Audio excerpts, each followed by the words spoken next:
2024 लोकसभा चुनाव की घोषणा से पहले गृह मंत्रालय नागरिकता संशोधन अधिनियम की अधिसूचना अगले महीने जारी कर सकता है और इसके बाद पाकिस्तान, बांग्लादेश, अफगानिस्तान से आए गैर मुस्लिम शरणार्थियों को नागरिकता मिलने का रास्ता साफ हो जाएगा। एक न्यूज एजेंसी ने बताया कि सीएए के ऑनलाइन पोर्टल के रजिस्ट्रेशन के लिए तैयार किया जा चुका है और केंद्रीय गृह मंत्रालय द्वारा ड्राई रन पहले ही किया जा चुका है।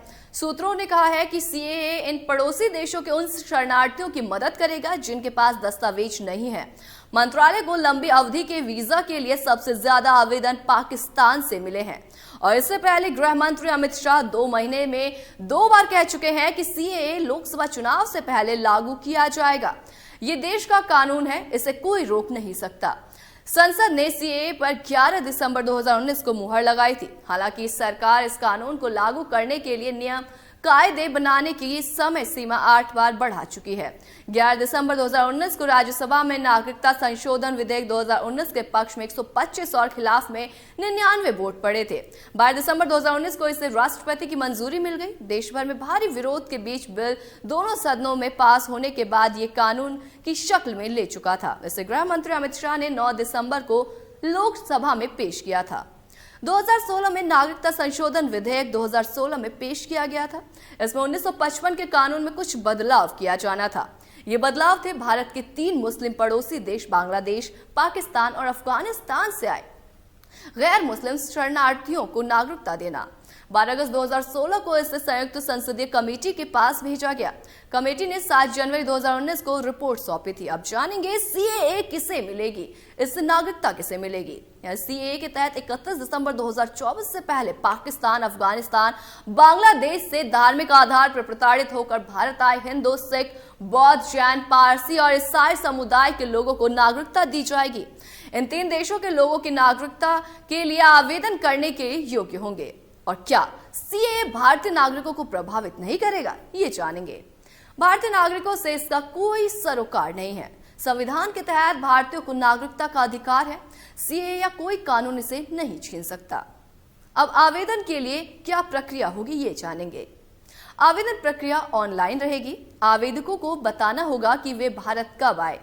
पासपोर्ट या अन्य यात्रा दस्तावेज नहीं होंगे तब भी आवेदन कर पाएंगे। इसके तहत भारत में रहने की अवधि 5 साल से अधिक रखी गई है। अन्य विदेशियों यानी कि मुस्लिम के लिए ये समय अवधि 11 साल से अधिक है। इन देशों के गैर कानूनी मुस्लिम इमिग्रेट्स का क्या होगा, ये भी जानेंगे।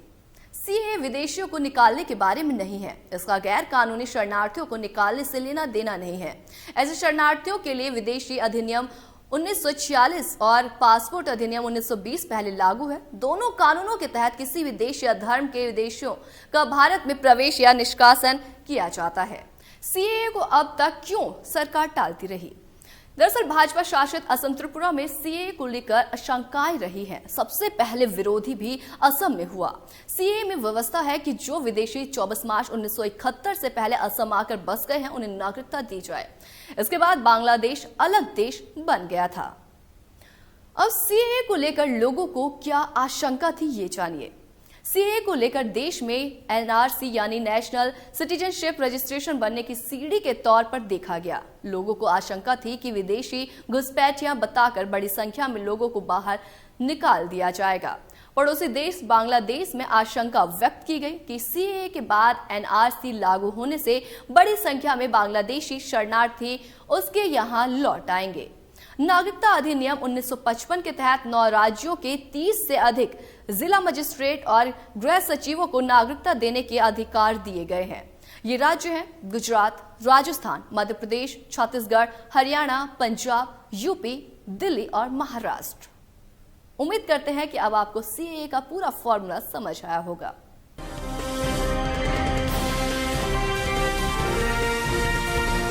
केलांचल टाइम्स, हर खबर पर हमारी नजर।